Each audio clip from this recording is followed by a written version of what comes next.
ಬರೀ ಪೂಜೆ ಅಂತ ಹೇಳಿ ಏನೇನೋ ಇಟ್ಕೊಂಡಿದ್ದೀರಲ್ಲ.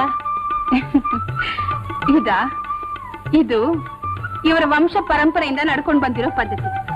ಪ್ರತಿ ಶ್ರಾವಣ ಪೌರ್ಣಮಿಯಲ್ಲೂ ಇಡೀ ದಿವಸ ಉಪವಾಸ ಇದ್ದು ಸದ್ಬ್ರಾಹ್ಮಣರಿಗೆ ಪಾದ ಪೂಜೆ ಮಾಡಿ ಅವರಿಗೆ ದಾನ ಕೊಟ್ಟು ಅವರ ಆಶೀರ್ವಾದ ಪಡಿಬೇಕು. ನೀವು ತುಂಬಾ ಪುಣ್ಯಾತ್ಮರಮ್ಮ. ಪುಣ್ಯಾತ್ಮರು ನಮ್ಮ ಯಜಮಾನ್ರು. ಈ ಶುಭ ಸಂದರ್ಭದಲ್ಲಿ ನಾವು ನಿಮಗೊಂದು ಆಮಂತ್ರಣ ಕೊಡ್ತಾ ಇದ್ದೇವೆ. ನಾಳೆ ದಿವಸ ನಮ್ಮ ಮಗಳ ನಿಶ್ಚಿತಾರ್ಥ.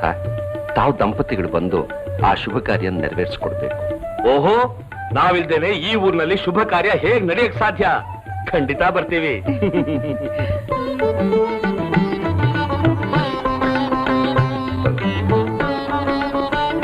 ತಾವು ಸ್ವೀಕರಿಸಿ.